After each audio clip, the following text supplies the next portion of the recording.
She would have to be locked in the chicken coop. When I went inside, I heard gunshots, and I felt the bullet in the back of her head. Is she gonna be okay? When a 15-year-old girl comes forward with a harrowing tale of abuse, investigators in Farmington, New Mexico were plunged into a chilling story steeped in unimaginable cruelty and neglect. As they search for evidence and interrogate the accused, the truth is exposed, sending the case spiraling toward an explosive conclusion they never saw coming. My daughter was in that house! Did you tell me to calm down? If you do not touch me again, or I will put hands on you! The following is based on official police records, and most of the following footage has never been seen before. On September 16, 2024, Child Protective Services received a report from a woman named Kathy, who raised serious concerns about her 15-year-old niece, Georgia Jackson. Georgia, who is diagnosed with autism, ADHD, and fetal alcohol syndrome, broke down crying and revealed to her aunt that she'd been locked in a chicken coop for months. During a forensic interview, she disclosed even more alarming details, alleging severe abuse and neglect by her father, 58-year-old Jamie James Jackson, and his girlfriend, 36-year-old Patricia Madrid. On September 20th, 2024, Farmington police officers arrive at their home with a search warrant, determined to uncover the truth of Georgia's claims. Hello, Patricia. I'm Detective Monclova. We talked on the phone. I have a copy of the warrant for you that you can look over as well. And I will kind of brief you. You guys are good. Is there anyone else inside the house right now that we need to be aware of? I think James. Is James here? Yeah. Okay. Can you have a key to your house? Yeah. Can you open it for us? Yeah. And the dogs, are you able to... How many dogs are inside and loose? Are they friendly? No, they're not friendly. They bite. Okay. Patricia agrees to secure the dogs as a safety precaution. Little do they know, Patricia has other plans. It's a big dog right there. There's another one outside too. Who's gonna go secure the dogs? I changed all the logs and I don't remember Okay. which key goes to them. There we go. Okay. So can you get the dog? Yeah. Don't shut it all the way. No, keep the door open. Okay, then grab him, but I want the door to stay slightly open. When officers open the door, one of the very dogs she went in to secure comes rushing out. A dog that is notably much friendlier than Patricia claimed. I don't know where she went. Hey, Mama. Hey, why don't you come back out? Ma'am! We lost her, the dog. She's getting dogs. She has that visual? Yeah. Yeah, one day. Yeah, come on out. I was trying to get the leash. With Patricia now outside, officers make their way through the home, searching for James. I got stairs. You got it? Go with him. Go, I got it. It's short. Okay. I'm good at short. I'm good at short. There's a longer room back behind that cabinet. We're going to clear back here. I don't like the way she was doing that. That was a stall. And the whole dog thing, her one job was to get the dog, and she walked right past it to come in the house. Huh? Did we announce? Not yet. Farmington Police, we have a search warrant. James, if you're in here, you need to make yourself known. All right, Lily, we're gonna move downstairs. Farmington Police, if you're inside, make yourself known. Farmington Police. I got short bathroom. Okay. Nothing. I got another door in the bathroom. Let me check this room. Farmington Police. Farmington Police. Nothing. In addition to Georgia, 2 other children live in the home, including James's son, 19-year-old Jonathan, and Patricia's daughter, 15-year-old Giselle. They clear the home and find no one inside, but things will soon take an unexpected turn. Meanwhile, Patricia begins to complain about sudden stomach pains. Good? No. You don't know? You need an ambulance? You don't know? I just got a sharp pain right here. Where are you supposed to go after this? What did she tell you? I think to the police station. Yeah. Maybe a little nervous about that, or? I don't know. I went to a potluck this morning and I don't know if it's from that or what, but... Or it could be from the heat. As a precaution, paramedics are called to evaluate Patricia. Meanwhile, as police prepare to search for evidence in the home, a keen-eyed officer sees something concerning near the back of the house. So somebody peeking out the window there, but it should be all cleared. That's gonna be James. Hey, guys, he might be down here under. You know, I said I thought this room. He peeked out that other one to the left. Down here, straight ahead. Yep. Right there. No, he peeked out of that one. Farmington Police Department with the search warrant. Come out now. If you do not come outside, we cannot guarantee your safety. Go ahead and get 33. This is Farmington Police with a search warrant. We need you to come outside now. Nope. This is the only way in, I think. And I don't know about that door because I think that's a separate one, too. Your hands up, open and empty. Step out to your right. Step over here to your left. Get down on your knees. Get down on your knees. Go to the ground now. Put your hands behind your back. James claims he was simply asleep, even though officers cleared every bedroom in the house. Where he may have been stowed away during their initial sweep leaves them perplexed. I mean, there's a million places he could have been hiding. He could have been hiding behind these clothes. Who knows? Well, if you look at that closet, Mm-hmm. it goes way back in there. Oh, yeah. Way back in there. And then there's like a little awkward door right here inside the bathroom, and I wonder then if he's going to just try to run. You know where he could have been hiding? We checked You this. checked under that? Yeah. Because we lifted this up. I lifted this up and I checked all this. And then I checked this. I swept this. Doesn't go anywhere. I don't know where he was hiding. This place is, I said it's like Harry Potter. Like, it seems like it's small, but then you get in it and it just keeps going. So she comes in, she comes outside, she definitely told him to hide. So when she disappears and the dog comes out that she was supposed to take, and she's in there for a minute, me and you're getting like nervous, she did something. And I think we're good. I think we're good for him for resisting obstructing because we gave several announcements. Outside, officers discuss the allegations and their suspicions regarding James. She's claiming that little girl's got some mental issues and she's making all this up. And I don't know. The guy's hiding like that. And you got cameras literally all over your house. Go have cameras all over your house because you feel safe inside. it's one thing to have them all over outside, but inside? Yeah, like all over inside your home. That's something different. I get maybe a common living area. I see people do that, but like The bedrooms and everything. That means you're trying to hide something.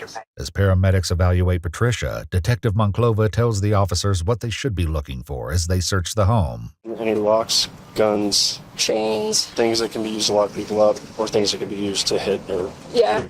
Just make sure when you're in there, we get good pictures of like the chicken coop, for sure. Like those surrounding, get the backyard really good. Yeah. Once you get there, I will. Big chicken too. Mm-hmm. So. And see if there's any human feces around. Because she said they wouldn't let her go to the restroom or anything. So. Yeah, if it's in a chicken coop, it's obviously going to be pretty distinct. Yeah. Okay. So, sweet, thank you. Paramedics offer to take Patricia to the hospital for an evaluation, but she declines. Meanwhile, police finally draw a conclusion about where they believe James may have been hiding. I think we have enough for resisting arrest on him. He was hiding in the futon. Was he hiding in there? Yeah, we gave commands in every room we went in. Farmington police come out now with their hands up. The room he came out of was connected to every room we searched. Can you say for sure he was under that? There's no way he was in any other room. Where? And I talked to the two that searched that room, and they said they didn't check where the futon like stores in. The bed was out. It said he picked it up and he basically saw the foot end of the futon, but he didn't look at where the futon stores in. There's a water bottle in it. A determination is made to place James under arrest. Okay, sir, go ahead and put your hands behind your back. You're being placed under arrest for resisting arrest, all right? Resisting. Just general resisting. Patricia and James are both taken to the police station while the search for evidence continues at their house. However, Patricia's interview gets off to a slow start. Are you feeling better at all? Do you need water? I feel like I should have went to the hospital. Okay. That's why I want to make a phone call and leave. Okay. Are you not feeling well enough to talk to me? My head, I think it's because my blood pressure's high. My head really hurts. I'm still having that pain. Despite her complaints, Patricia agrees to questioning after the detective expresses the importance of clearing up the allegations against her.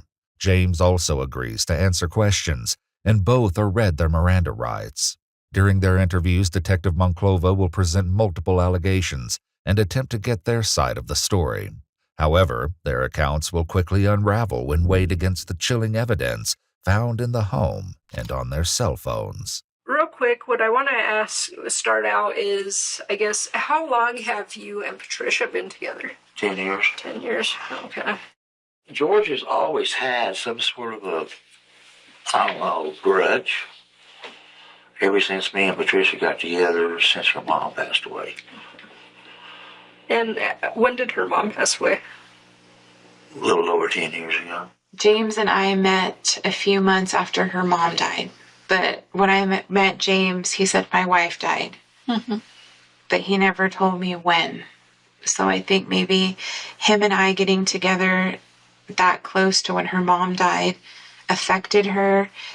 And then James wanting to move down here with me and wanting to be with me affected her. And she just is very hateful. It's like she wants to punish James and I. Both James and Patricia made claims about Georgia's behavior, with James describing Georgia as a handful. So explain how she's a handful, I guess. What do you mean by that? Well, like we tried having her share a room with her brother. Mm-hmm. She was stealing stuff, breaking his stuff. Then we tried in Giselle's room. She was doing the same thing. So we put her downstairs in the kitchenette. But every once in a while, we catch her down there digging. And so we have to say, Georgia, this is not your stuff. Stay out of it. Mm-hmm. You know, and she'll get aggravated when she gets caught, try not to admit it.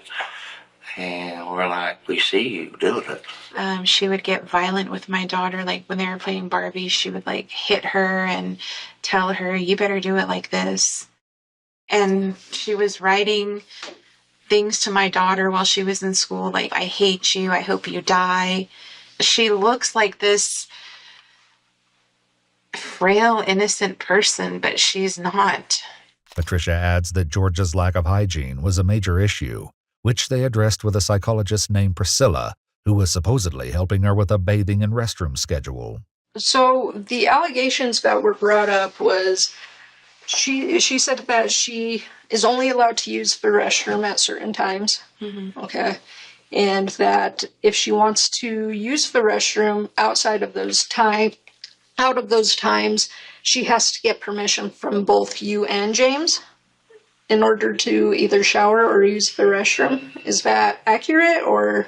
No, we were just told, well, see, it goes back to Priscilla. Mm-hmm.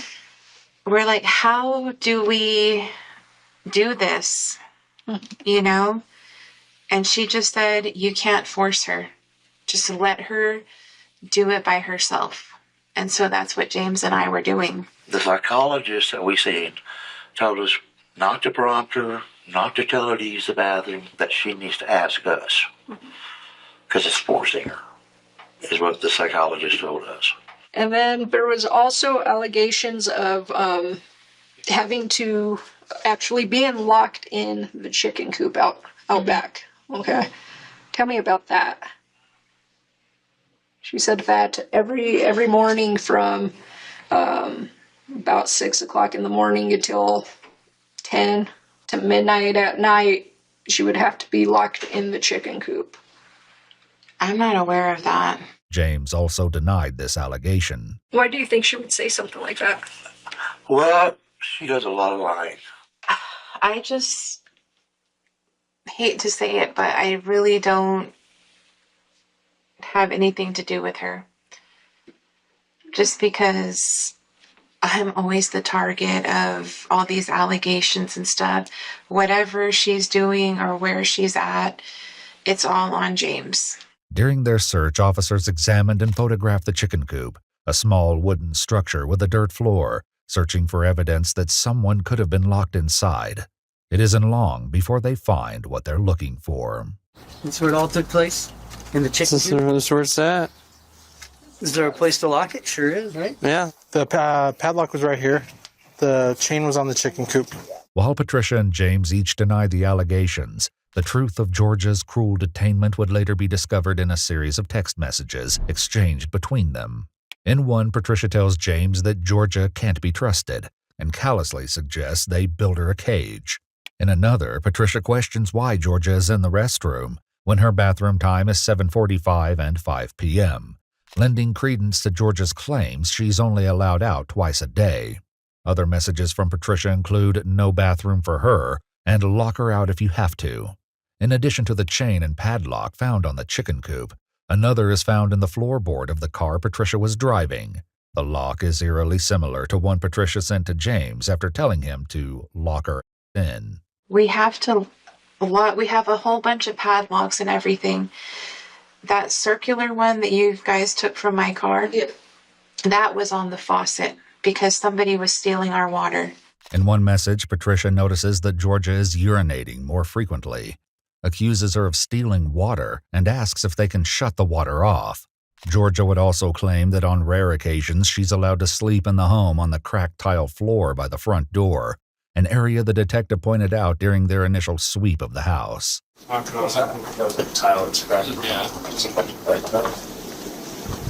this is where she says she sleeps. Every night? Yeah, that whenever she gets to come back into the house, she has to come here and sleep right here. However, James and Patricia each have a different response when questioned. I mean, does she ever sleep there? Has she ever been made to sleep there? I don't know. Where does she normally sleep? Down in the kitchenette. Okay. On the honey bed. Okay. Is there any time she sleeps any other place throughout the house? No. In addition to confinement in a chicken coop, barred from using the restroom except for twice a day, and sleeping on a cracked tile floor, Georgia claims she was routinely subjected to cruel and inhumane punishments. Who usually issues discipline to the kids? Mainly Patricia. Okay. I mean, every once in a while I'll say, well, you need to clean your room or do this or that, but that's about it. And whenever the kids, both your daughter and the two other kids, get in trouble, what kind of discipline is issued? Mainly I talk to them and I tell them, you know, you did this, you can't do that, and that's it for my daughter. And Jonathan, he's an adult, so we can't stay or do anything. Okay. What about with Georgia? Georgia, mainly James is the one who talks to her and tells her to sit in the corner. Any other discipline? No. Okay. I mainly just leave his kids alone. However, the text messages tell a different story. One routine punishment included sensory deprivation, where she would be made to stand still with a blindfold and earmuffs to block out all light and sounds for hours on end. At one point, James seems to disagree with the punishment, but Patricia pushes back, stating she's the one abusing me and everyone else. Georgia recalled wearing a white blindfold with flowers and a distinct pair of orange and black earmuffs. While the blindfold was not found, headphones similar to Georgia's description were located in the house. Hey. Oh, nice. Look at these. That works. They're like a gaming headset, but they're orange and black. Is that what they were asking?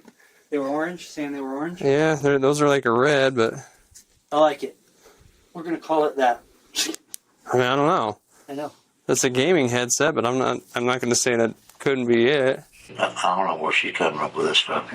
And then she also mentioned that last winter she was forced to stand outside near the pool or whatever all day with nothing but a little jacket on, even when it snowed. And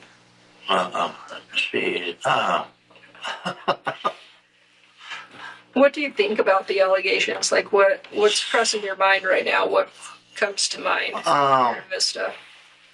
That she's told lies before. Several.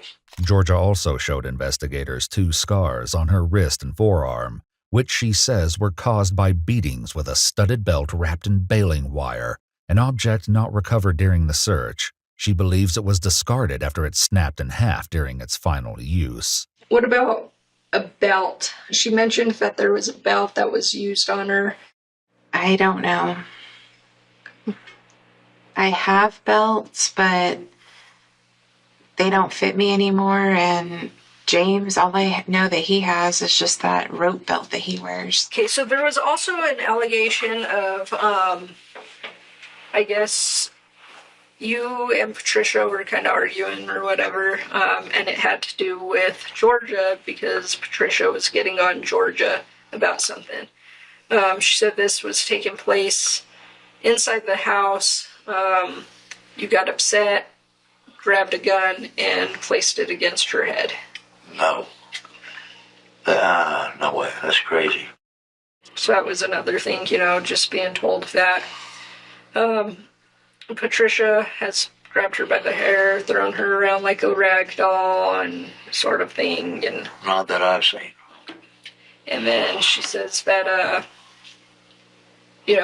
she's been slapped by you a couple times, not in the face or anything, but she said because it's encouraged by Patricia, like hit her, whatever, that sort of thing. So it's just something we need to ask and cover.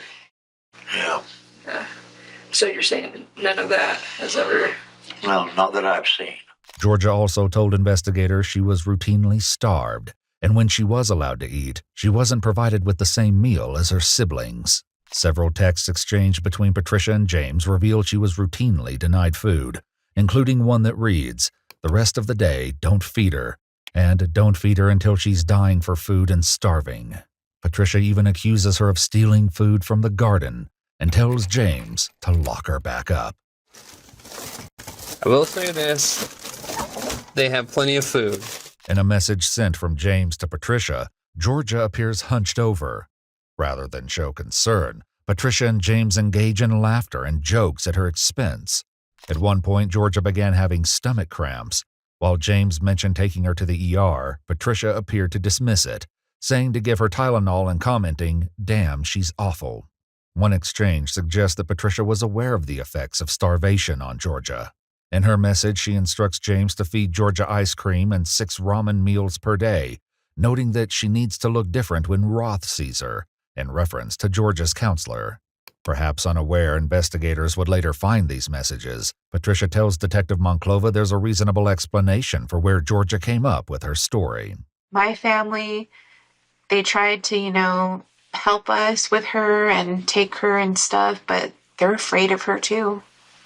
Especially my brother, he's like, do not leave her with me. I don't want her accusing me of anything. When she's up there, she says things about us.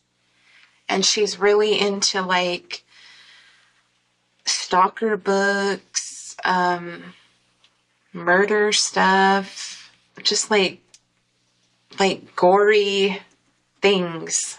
And she really copies and says stuff. Patricia's disdain for Georgia can be seen in a harrowing text message that reads, "I wish that was dead with her mom." Because these messages wouldn't be discovered until later, as Patricia refused to give consent to search her phone without a warrant, she was allowed to return home after the interview, and James remained in custody. Later that night, police returned to Patricia's home to retrieve an item left behind by police, only to face protests by a frustrated Giselle over the confiscation of her cell phone and the search warrant. Hello, Sergeant and I at Police Department. I think we left our bag here, a black camcorder bag. Yes. Can I grab that from you guys?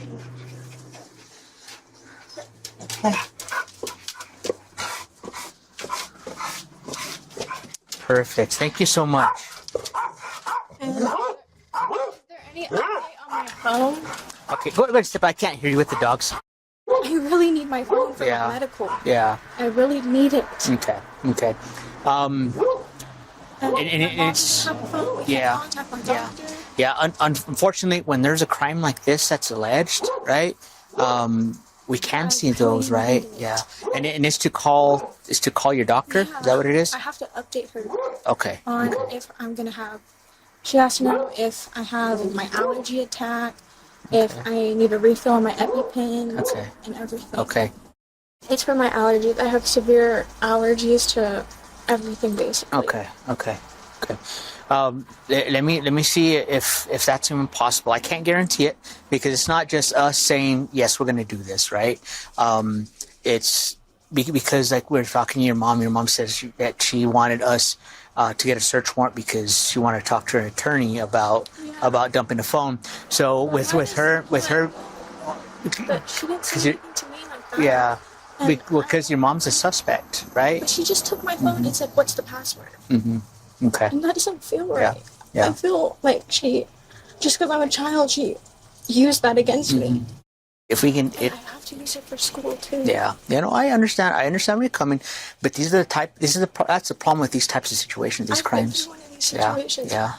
My dad's ex-wife abused me, and this whole system failed me. Yeah. And I'm then sorry. you have her, who's a liar, who lies about everything. And see, and that's the thing. You guys are here And that's the thing is we have to. It's not. You guys failed me. I'm an actual victim of child abuse from my dad's ex-wife, and you guys just let her go to Colorado scot-free. Well, I'm sorry. I can't answer for that case, right? I wasn't on that case. When Patricia joins the two outside, the sergeant attempts to offer a solution for returning Giselle's phone more quickly. Me, if I was in your shoes, I would want a thorough investigation, right? Because if nothing's happening, to me that would be proof. Hey, it's a lie, right? Want a thorough investigation, but what I'm saying is, I need my phone for my medical condition. No, I completely understand. I completely understand. We don't want a thorough. I'm saying that I need it for my medical. And part of that thorough investigation is getting into the cell phones, right? Yeah. If she were to come in contact with something that she's allergic to, I don't even have a phone. Okay. So let me ask you this: if we have her EpiPen, but if I were to get a detective in to go and dump it, would you guys give consent to dump? Now yours, I'm gonna hold off for a search warrant, but for yours, would you be willing to hang tight and not give us consent to go and dump it without a search warrant? I just want my phone. Okay, because I'll be honest, because if you say no, we're gonna have to get a search warrant based on the allegations. I mean, I don't know. It's just there's a history. This has been going on. The girl has been lying. What I would tell you is file a complaint with the city, and that way the internal affairs can. We have to go somewhere. Now you can't stay here. Yeah. Why? Because it's completely trashed, and you guys are probably gonna come back, want to look more. We can't be here. I mean, I'm a victim. I have not had a day of rest. I had school today and the search warrant, and I couldn't go to school today. Yeah. We're just such victims. Yeah. And even Georgia, we couldn't even leave our stuff out because she would steal it or break it. Well, and I don't know. That's what we're trying to figure this out. Ultimately, Patricia chose not to give consent for the dump of Giselle's cell phone or her own. What they later found ultimately revealed the truth, but they were about to ignite an explosive chain of events that no one saw coming. 5 months later, on February 18, 2025, Patricia and James were arrested.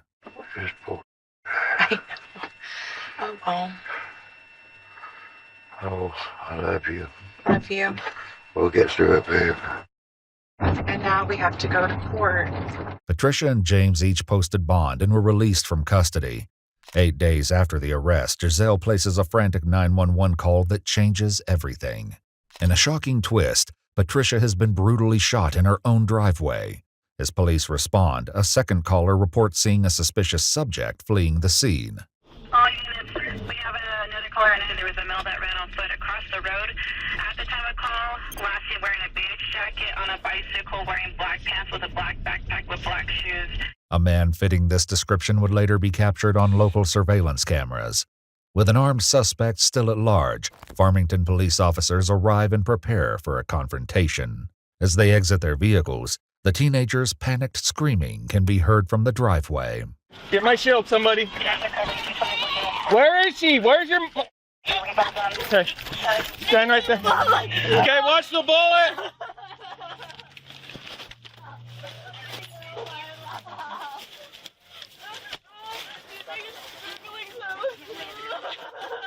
Okay, pull her back.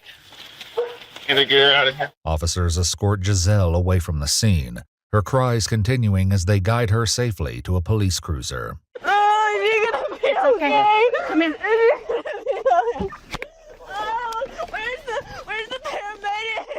coming right Ma'am, they're coming, okay? Ma'am, they're coming.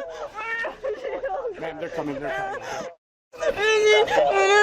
I'm just gonna check you, okay? Do you have anything on you? Oh, anything like that? My phone's in the car. Your phone's in the car? It was on the side, but he's not. No, I was inside. I knew I should have went out with her. Seeing an entry wound. No, tons of. Okay. 4-217. We're out with the victim. Obvious gunshot. Lot of matter on the ground. But we need to get medics here. Scene is semi-secure. Okay. Okay, we can't help her. So let's go and step back. Officers note that Patricia has multiple gunshot wounds, including to her head. With paramedics on the way, other officers attempt to get critical information from Giselle. Is somebody actually are you gonna let her die? Ma'am, they're coming. You gotta give them some time to come because they're coming from other ways, okay? So right now it's very important for you to give us some information, okay? Oh, she was. We both got ready this morning because she has court for a stupid child abuse case that she didn't even do. It's all a lie. Okay, ma'am. And she had to go to court at 8:30, and I told her I have an appointment at 10 with my counselor, and I told her I would go with her. Okay. And I told her, be careful. But then I decided I don't know if I should go because I didn't know if you guys were gonna me out for sitting in the parking lot. No, you're okay. So I said I'd stay, and then when I went inside, I heard gunshots, and I came outside. She was laying on the ground, and I felt the bullet in the back of her head. Do you have any idea who it could have been? No, I don't know. There's so many sick people. Ma'am. I've been attacked too because of this stupid child case that you guys released a press release about. I'm a minor. I was walking outside, getting in my car, and people were throwing rocks at me, cussing at me, attacking me. I apologize for that, okay? Let's stay focused on this right now because we need a lot of information from you. Well, I don't know. There's so many sick people in this Is there neighborhood. anybody in the house right now? Yes, my stepbrother. I don't know if he's still there or if he's asleep or what. 18. 18. Multiple officers remain positioned near the house, where Jonathan is still believed to be inside. I don't know if you have any cameras outside the house. Yeah, you guys took it for the stupid child abuse case, and now we have nothing. There's no cameras at all? No. Okay, ma'am.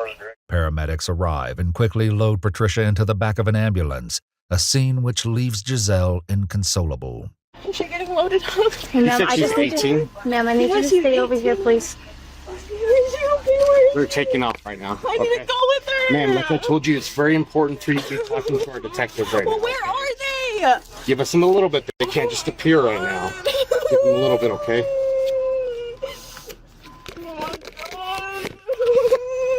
And how do I visit her? I just go to the hospital. We'll When let you you guys know. drive me and let me get my stuff because I just have my permit and I can't drive by myself. Once the detectives tell us it's okay, then we'll help you with that, okay?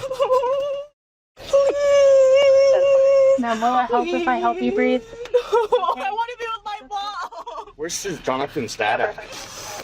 I don't know. He left because they put out some warrant for his arrest because he wasn't allowed to be at the house. Where's your mom at? My mom? Yeah. Shot in the head going to the hospital. At the time of the shooting, James was unaccounted for. However, he was scheduled to appear in court at 8:30 a.m. along with Patricia. At this time, police were uncertain if James was a suspect or potentially the next target. Authorities were concerned due to numerous comments written in response to a press release about James and Patricia's arrest, noting it was clear the community was displeased by the allegations and the fact that the two defendants had been released.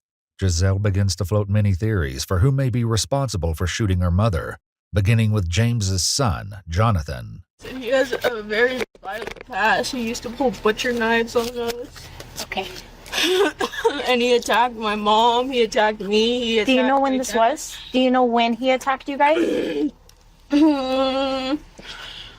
Like, I think it was September.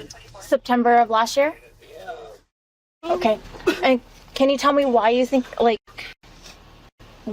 it could have been him? because he's threatened to kill my mom and me. He has doesn't- threatened to kill your mom? Yeah, and he doesn't like me or my mom. And me and my mom are trying, or it could be her boyfriend, James. James Jackson. James Jackson? Yeah, I don't think it would be him though, but my mom is trying to leave him. We're trying to get out of this house. We're trying to be separated from him and leave. Police cleared the home, placing 19-year-old Jonathan in custody. Farmington Police, let me see your eyes. Hands. Please come out. Come on out. We need to talk to you. Come on. Somebody's been shot in your yard, so come on outside. Are you the only one inside? Somebody was murdered in your yard, and we'll detain you right now. Jonathan was taken to the police station, where he told investigators he'd been asleep when he heard loud bangs that sounded like gunshots. After questioning, he was released. Patricia was transported to the San Juan Regional Medical Center, but succumbed to her injuries before her arrival. Police searched for James, who was captured on license plate readers arriving at the courthouse at 8:11 a.m., eliminating him as a suspect in Patricia's shooting. However, he was taken into custody upon arrival due to an active warrant for failure to comply issued by magistrate court. Giselle was taken to the police station, where she spoke about mounting public backlash over the abuse allegations. So you said a child abuse case, so who's the victim in that? Georgia Jackson, your mom's boyfriend's daughter. Which is all a freaking lie. And it's all over the news. I'm surprised you two don't know about it. It's all over the news. Daily Mail covered it. You guys released a press release about it. I've gotten death threats. I've had to turn off my Facebook, my Instagram. People have been sending me death threats. People have been throwing rocks at me. People have been driving by saying that they're gonna kill me. This one guy drove by with a gun. And he pointed it at me. And then prior to this, my mom and I got attacked going to our house. We were going in through the bottom gate, and someone came up and attacked us, and I got the guy off my mom, and I said, I'm going to call the police, and that's what you know. After the Farmington Police Department announced the arrests of James and Patricia on Facebook, public comments quickly turned hostile, with users posting, "Now put those people down, may they rot in hell, and get 2 ropes." My house address is everywhere. People know where I live. People stop at the stop sign and just sit there and stare. People drive across the street to that empty house and park there and stare at me out, cuss me out, tell me to die, point guns at me, throw rocks at me. It's just been awful. And no one seems to care. I'm a minor too, and that's my mother, and no one seems to care. All they care about is some victim who isn't even a victim. By this point, their strongest lead was the men spotted leaving the scene on a bicycle wearing a backpack. As the Farmington SWAT team performs a grid search on the neighborhood, they find a young man with a similar backpack and stop him in his tracks. Hey, we just want to talk to you, okay? Yeah. You kind of match a description of a guy that we're looking for, okay? We're doing good. Come on. Do you live close to here? Me, no. No? Okay. Where are you coming from? There's a bomb on fire, that's why it's probably weird. Huh? No. Where are you coming from, man? I saw one of my friends in here. Okay. We don't care about the alcohol, okay? Do you have any weapons on you? No. Nothing like that? No. In the backpack? Okay. No, you can check it. I don't know what's going on. Can we check your backpack? Okay. Yes, go ahead. I don't know what's going on. All we're looking for is... So here's what's going on, man. We had a call about a shooting, okay? And the last thing that we were told was that there's an 18-year-old, give or take, male, walking around with a backpack on. Dark clothing. Okay? In dark clothing. So that's why we're contacting you, okay? As soon as we make sure you don't have a weapon or anything like that, we're going to bounce, okay? Okay. Officers learn that he's on his way to school, find nothing suspicious in his backpack, and send him on his way. You have any questions for me? No, it's just that you guys scared me so I hear you. No more drinking. I hear you, man. We're just looking for someone that did some bad stuff, okay? Okay. All right, you're good to go, okay? Make it to school, please. They continue to search the area but don't find who they're looking for. Authorities turn to further canvassing efforts, going door to door in search of more cameras. They finally locate surveillance video of the suspect loading the bike into an older model blue pickup, which detectives immediately recognize. The truck belongs to Patricia's ex-husband, Mark Sandoval. 5 days before Patricia's murder, Mark contacted investigators about the child abuse case, believing Giselle was a victim. On the day of the murder, Mark was briefly questioned about his alibi, allowed investigators to download his phone data, and was released. But with new evidence now directly linking him to the crime, Mark has become a suspect. Investigators secure a search warrant for his home and devise a plan to bring him back to the station while they carry it out. We are here at the office and we'd like to try to figure out a situation for Giselle. Would you be available to come down to the office so we can try to figure this out? So is Giselle there or no? It's just going to be us. Yes, what's going on? Yeah, it's just going to be us, so that way we can come up with a plan to give to CYFD. So that way, once usually when we deal with CYFD, they say, "Well, have you talked with them? Have you come up with a plan?" I want to get ahead of the game before we do that. Mark agrees and arrives shortly after. But tensions quickly rise when he learns the real reason they brought him here. When's the last time you actually talked to Giselle? Was the day her mom got arrested. So that was what, like last week sometime, right? Yeah, I was in rehab. And you have a home that's good for the kid? Well, I'm staying at my mom's right now, but there's no alcohol, there's nothing there. She's a retired teacher. Okay. Yeah, I mean, it's just, I'm just worried, like, I'm not trying to rip Giselle out of it. I know she's going through a lot right now, but, like, I mean, I just want her to get in some therapy or something, some counseling. The sergeant excuses himself, saying he'll be right back. Mark waits patiently, but it isn't the sergeant who returns. Hey, man. I'm Detective Delaney, Prompton Police. One thing we did not do yesterday, I guess Detective Montano he's not here today, but it's called the DNA swab. I'm not doing anything involving that stuff right now. I was told to come in and talk about my daughter's stuff. Okay. And that's it. I don't know why I need to give a swab test. Okay, and this is something that we do. It wasn't as a done then, process. so now, if I'm under arrest, then put me under arrest. You can give me a swab you test. You are not under arrest. Well, then I don't need to volunteer for nothing. I came up to talk to, so I don't know why everybody's coming in. Like, you guys just bombarded me in here for some reason. So you don't want to talk to us? No, I don't. I want to talk about where my daughter's going with the other officer who came in. Okay. I was never told to come and talk to you guys. I need you to hand me your cell phone because we're going to seize that. Do you have a warrant? We're not going to search it without a warrant. I said contact that was not nothing. Why are you seizing it? Please hand me the phone. Why are you seizing it? Because we're doing an investigation. Well, I have not got nothing. It's part of the investigation. Well, then why wasn't I told this yesterday? We have obtained more information since yesterday. You don't want to talk to us, which is your right, but we need the phone. Can I see the other person who was in here before you guys? Because this is why I didn't come up here to be bombarded. Yeah, we can get the sergeant, but we're going to take your phone. Well, let me talk to somebody or get a lawyer in here right now, because I'm not giving nothing up. I'm not talking to nobody until I get a lawyer in here, and that's fine. The sergeant steps back in to explain, but Mark's frustration is already boiling over, and it's about to reach an explosive breaking point. I'm going to be 100% honest with you. That's fine. Okay. And I'll be 100 honest with you. Okay. This is the thing. Okay, first of all, thanks for coming and talking to me about Giselle, right? The thing is right now is SWAT team is hitting your house, okay? Your mom's on her way over here. We're going to be talking to her. We are in the process of a homicide investigation. That's fine. Okay? Yeah, I know. So as of right now, you're not free to leave because we're getting a search warrant for your phone and for your DNA standards, okay? What? For your DNA standards. That's fine. Like I said, you guys got to give me a warrant. I did what I did yesterday. Well, I'm not going to go any further. I know, and I'm not going any further either, because this is bullshit. You guys come up here, tell me, talk to my daughter, and then now I'm being arrested. Okay. Well, you can arrest me or get a warrant, because that's what it's going to do. You're being detained, not arrested right now. Well, exactly, and I'm not giving you anything because I'm being detained. I don't have to give you my property. Okay.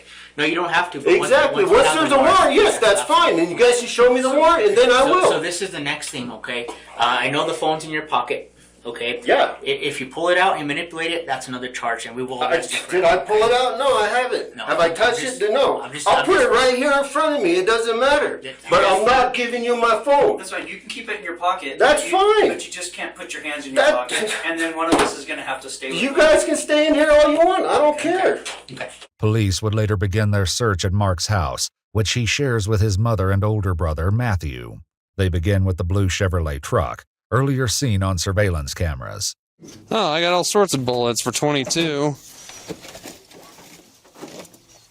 Oh, I got more different. I got bandolier with all sorts of different calibers in it.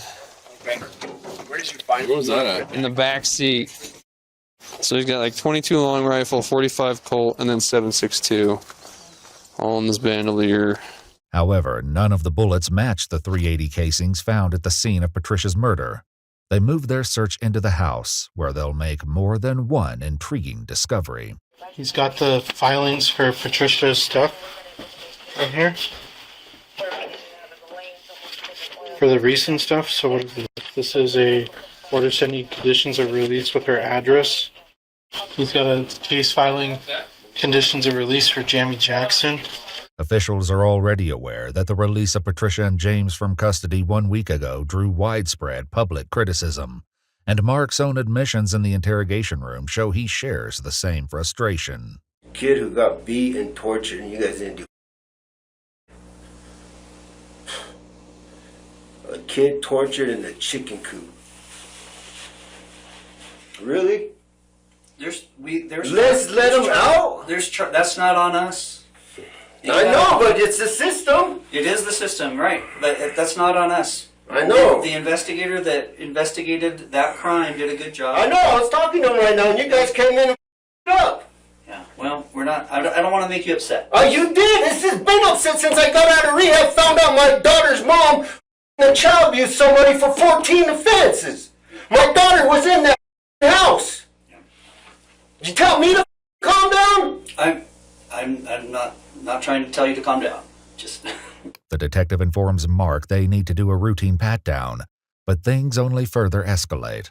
My concern is this crime involves a gun. Okay, no one searched you coming in here. I'm gonna pat you down. Oh, no, you're not gonna pat me down. I don't have a gun on me. You're not gonna pat me down. For my safety and for my safety, you can tell I don't got a gun. I can't tell. I'll roll my Lisa, I'll drop my drawers for you. You're not patting me down. So we can do this another way. Then get a warrant. Because at this point... Yes, I'm gonna make it hard. I got nothing on me but my cell phone, my wallet, and a vape. Okay, well, I need to verify that. Well, I'll pull it out for you. So, this is going to happen two ways. Either then get a warrant. Get a let warrant. the cat search you. Get a warrant. warrant. We're gonna have to put hands on you. Why? For what? I didn't do nothing. You're not cooperating. Yes, I am. I came up. I'm not. Oh, you said I'm being detained. I don't have to give you nothing. I don't have. You guys let me in the door. You don't have the right to search me. For our safety, we do. Get a warrant. I don't care. Because I came in, then arrest me. Then you guys are wrong. You know what? Just stand up. This is wrong. We're just gonna. This is wrong. You guys have no right to touch me. Just go. No, man, you guys are wrong. There's no right to do this. It's just wrong. Man, there's no warrant or nothing. Like, look, hey, on me.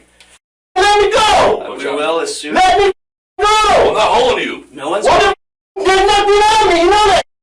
This is bull. Man. Have a seat. Man, get off of me. Have a seat. Get the off of me. Have a seat. This is bull. You touching me. Have a seat. Don't touch me. Hey, listen to me. You know I don't have. Don't touch me. Listen to me. What? Do you want to sit there without handcuffs on? I ain't doing that. You know I don't got nothing on me. If you do not touch me again, or I will put hands on you. If you do not calm down, you're going to go into cuffs. I ain't doing that. You're the one who grab me. This is going to happen. We're just going to watch you, okay? Why do you have to have nothing on me? Okay, we just put hands on me. We just have to make sure, okay? I already explained why we did that. So I explained you had that on me. I don't trust you. I don't trust you. Okay, we can agree on that. Let's get you let me in here for Have a seat. Get the out of here. Get a lawyer or get me arrested or get a warrant. Mark, that's what we're working on. All right, then. Don't come back in here. Mark, what's going to happen, we're just going to keep an eye on you, okay? Just don't. You have no right to grab me and touch me and hold me. I'm not being held. I'm not being charged. Okay. So why am I being searched? Sit down, okay? Just calm down for a No, second. why am I being searched? Make sure you have weapons, okay?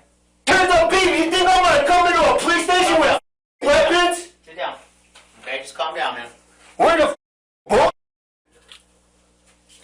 I need a search warrant. I need a lawyer. I need a phone call to call a lawyer now. As officers search Mark's bedroom, which he shares with his older brother Matthew, they locate another piece of evidence related to the child abuse case.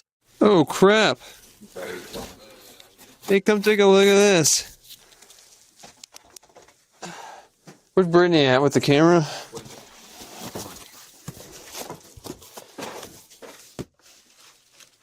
Whose house is that? Nice.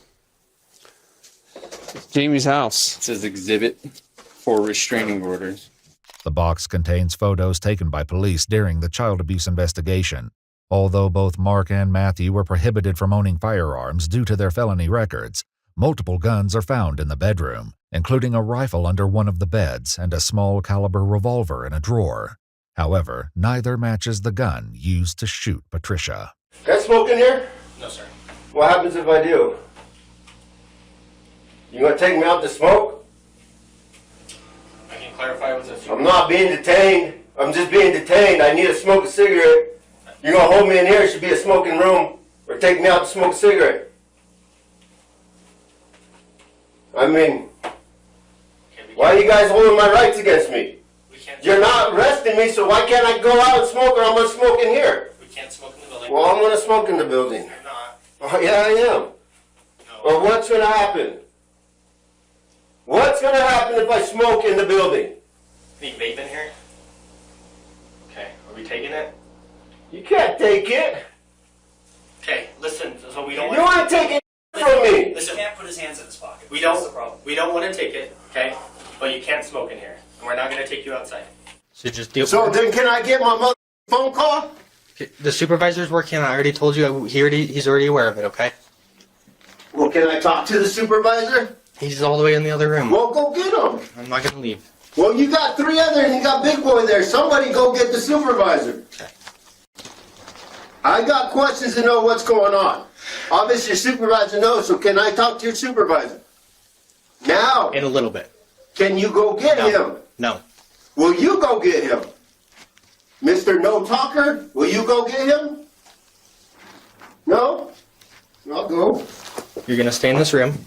I'm not doing nothing.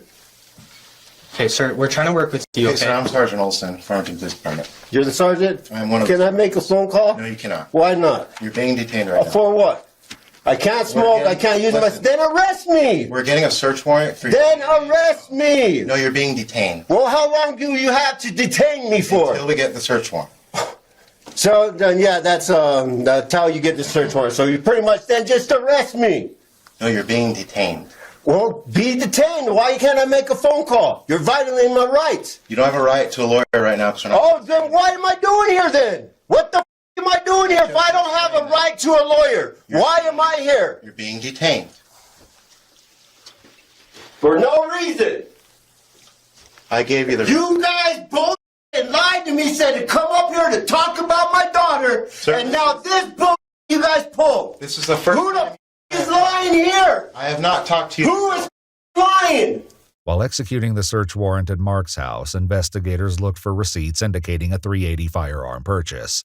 When none are found, they turn to other possibilities for how it may have been acquired. You guys look at mom stuff, the documents? No, but I think that's a good place to start because she could be the one purchasing some of the firearms too, you know? Well, you guys know that, like, the brother that's passed away, Joshua? He had that. He died. He had a .380 that he bought in Colorado. Yeah. Though it's possible the gun could have belonged to Mark's late brother, it wasn't located anywhere in the house. In the interrogation room, Mark continues to pace, visibly shaking as he waits for the search warrant, which detectives warn could take up to 2 hours. There's my DNA. You can have it. Like I told them, I'm not worried about DA, I'm worried about rights. Why'd you tell me you bring my daughter and use my daughter to get me up here? You could have just said come up here. Why did they do that? That's wrong. We're not talking anymore about that, okay? Well, it happened, man. I'll use my daughter. Guys, the restroom. I know there's one right there. Yeah. We'll just have to leave the door cracked. I don't give a. You can stand in there and watch me piss. You can hold my all you want. What'd you say, Sarge? Wide open with you in it. Yeah. No washing your hands. Why? Because I said so. No washing your hands. I'm not really doing it. I'm washing my hands. What the I can't wash my hands? No. Why? Because I told you so. Why? Give me a reason. We're applying for a search warrant. So you're applying? Okay. Yes. Until then, okay. They're washed. Okay, go back in the room. Thank you. Yeah, you're welcome. Anything else, Master? Go back in the room. Finally, a search warrant is obtained with a judge's signature, a copy of which is given to Mark. I'm not, I got a copy. I want an original document. That's what you guys give out, original document. I don't know. This could be forged. I don't know. Okay, what Just how you guys got me to come up here with my daughter. Mark, listen. This is bull. If we give you the original and you rip it, then what? I'll wipe my with it, then what? See, that's my point. I'm Detective Burge. Can you put the other hand behind your back, please? Don't tense up. Man, don't twist it. God damn. Keep her calm. You're a piece of. We're just doing this. I know. So calm down. Okay. If at any point you want us to explain to you what's going on, you just let me know, okay? Oh, I've been trying that all day. I just try to explain to you and you start screaming. Yeah, because you're well armed. When you're done interrupting me, I'm happy to explain to you what's going to happen. We've already explained this. Stand right here. Turn the other way. Turn around. Which way? Face this way, man. Well, there's like 5 different ways. They'll be in here in just a minute to do the DNA.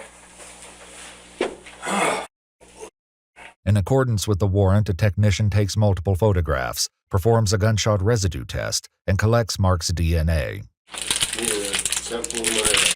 What do you mean a sample? Sample my fish. Oh. I'm going to tell you everything else. The next part that we're collecting is your clothing.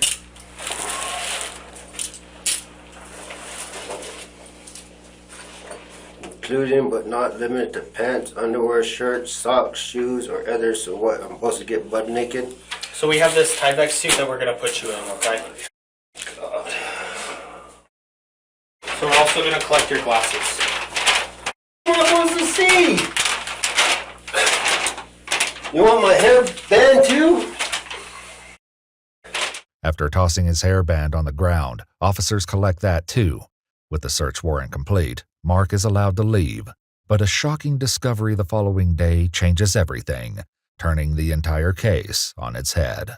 At a dump site, investigators find a bicycle similar to the one seen in the surveillance footage. They also locate a discarded .380 handgun, ammunition, a red gas can, and clothing, including a tan-colored jacket. Oh, hold on. No way. Another gun? Nope. Another what? Nope. Magazine. Even better. Even better. Oh my goodness. Yeah, glasses. Prescription glasses. Curiously, Mark's glasses are already in police custody. A licensed optometrist compares the prescriptions for the glasses taken from Mark and the ones found at the dump site, concluding that they don't match. This leaves investigators grappling with the possibility that their prime suspect may not have been the one who pulled the trigger. In addition to the items at the dump site, investigators locate a pair of shoes that look brand new. An officer heads to Walmart with a photograph of the shoes on March 3rd, following a trail of clues that will soon lead to a stunning revelation. You got time? We have, yeah, it's a homicide, so as much time as we need. Alright, so I'll tell you what, let's take this picture, let's walk to the back. Okay. Let's see if we can find the shoe. And we can scan the shoe and you can actually see the last time it was sold. Sweet. They head to the shoe aisle, find a matching pair, and return to the security office. There they discover a pair of these shoes were purchased one day before the murder. Oh, and a gas can. We have a gas can in the photos. Yeah. However, when they review the corresponding footage from the purchase, the man buying the items and paying with cash is not Mark, but his older brother, 40-year-old Matthew Sandoval, further identified by a distinct tattoo on his hand. On March 4th, Matthew is taken to the police station for the execution of a search warrant. They would later learn that the glasses found at the dump site were an exact match to a pair Matthew had purchased the year before.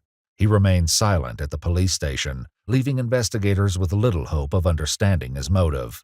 Matthew Sandoval was formally charged with first-degree murder, willful and deliberate, as well as tampering with evidence.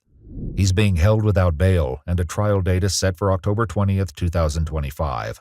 As of now, Mark Sandoval has not been charged with any crimes in connection to Patricia's murder.